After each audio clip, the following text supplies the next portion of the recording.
Hello and welcome. This is video number 3 in a three-part series about the Russian Revolution.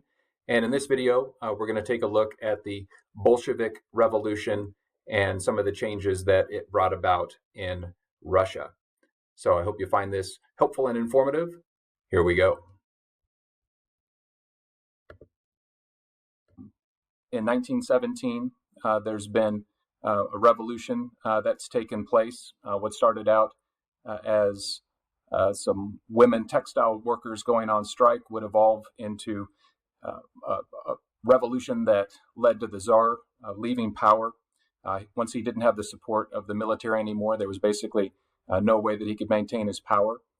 And from there, a provisional government was created, one that didn't have, as it would turn out, an awful lot of support, especially when that new provisional government kept Russia in World War I, which is something many of the Russian people didn't want.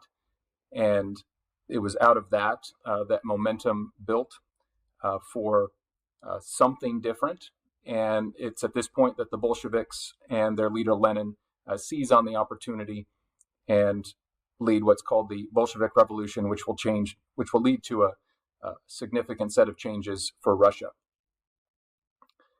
So as we move forward through this topic, one of the things that began to develop through the dissatisfaction for the provisional government was what were called Soviets. Soviets basically is a term that means local council, and essentially you had workers, you had soldiers, you had peasants getting together, especially in the major cities, and just really trying to think about what to do to make things better in Russia. And it's these Soviets that the Bolsheviks really take advantage of and end up gaining the support of.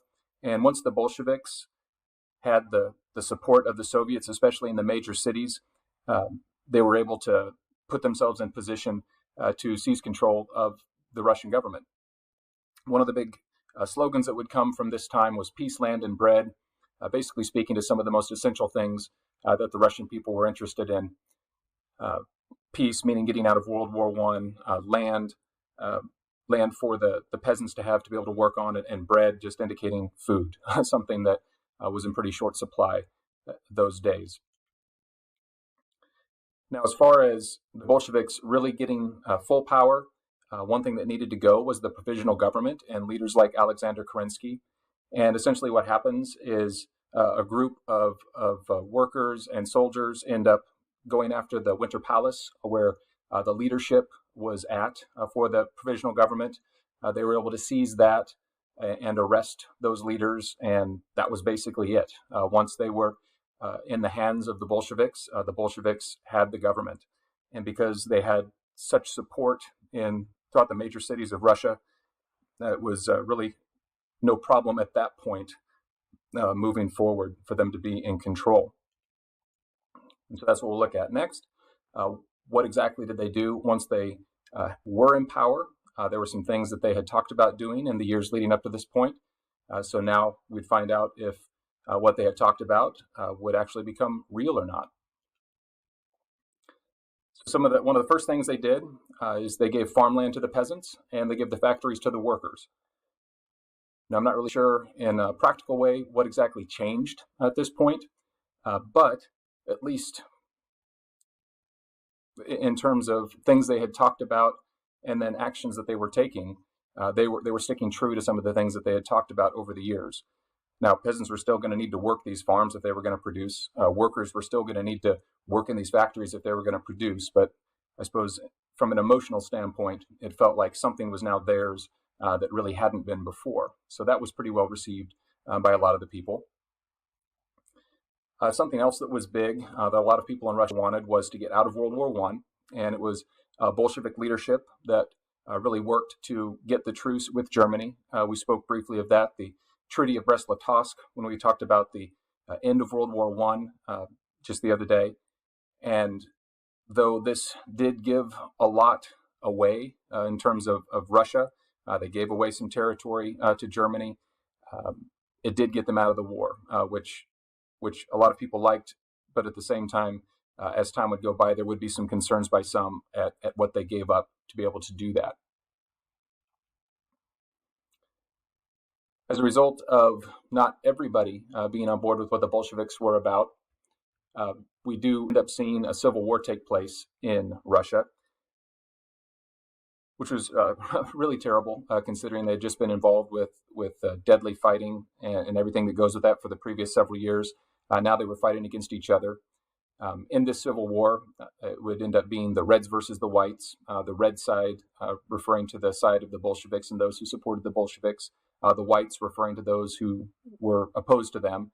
And one of the challenges for the white side is that though they were opposed to the Bolsheviks, that was about the only thing a lot of the people on the white side had in common. There were all different kinds of reasons why people maybe were opposed to the Bolsheviks, and one of the problems they would have is because they didn't necessarily connect in a lot of other ways, they weren't a very strong, cohesive group, and the Reds would ultimately win. Now, in a civil war, you could say that everybody loses because, in a sense, everybody is on the same side. And for this Russian Civil War, there were about 15 million deaths over the course of several years. So they have World War I and all that came with that. Then they're followed by this Civil War for the Bolsheviks, at least, to try to maintain power. Bolsheviks do maintain power, and now we're getting into 1921, 1922, and it's time to move Russia forward finally.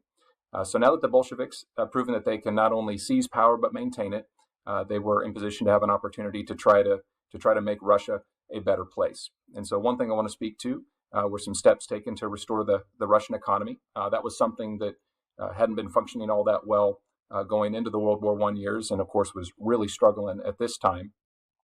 Now, one thing that's kind of interesting about the steps taken initially under Lenin's leadership was, though they were Marxists, and you would expect them to try to build an economy consistent with what Marx talked about, which would be much more of a heavy socialist type economy, the decision initially was to go with something called the NEP, or the New Economic Policy. Apparently, they needed a little bit of capitalism to jumpstart the economy to give socialism an opportunity to work. Because basically what this allowed for was, at the more local level, for things to operate much as you probably see them operate here in America, with people having the opportunity to own some small businesses, to sell things that they produced, whether it was farming stuff or anything else for profit.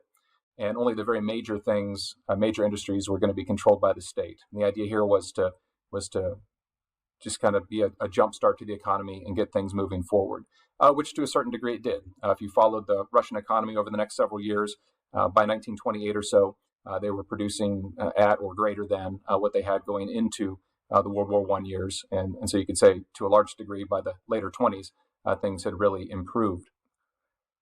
Another area for change certainly would be political reform in Russia. So you see some big changes here.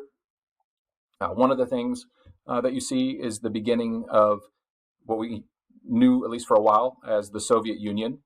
Going to be some different references that you'll see and that I'll use over the next couple of days.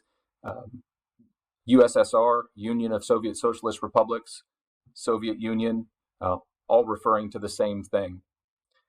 So hopefully that's not confusing when you see some of those different references. The capital city was moved to Moscow, a place that it had been at times in the past, but it moved away to St. Petersburg for a time. It was now back in Moscow.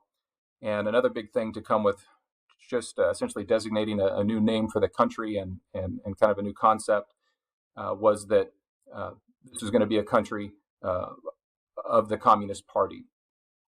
Now, what's kind of interesting here is this was some language that was taken from Marx, and the idea of communism was to have a classless society where everybody shared in everything equally. And though some of the language used to describe this idea of a communist party and the presence of this communist party and now this Soviet Union moving forward, is that it didn't actually create a society where literally everybody was equal and shared in everything equally, but rather what was created by Lenin at this time was a dictatorship of the Communist Party, where those who were a part of the Communist Party and within the Communist Party, which was a small number of people, they held a lot of power and they had a very different set of circumstances than everybody else. And so as far as trying to make Marx's ideas come alive in this new Soviet Union, they started to get things wrong from the very beginning. Marx never talked about a dictatorship. Marx talked about everybody sharing in things equally.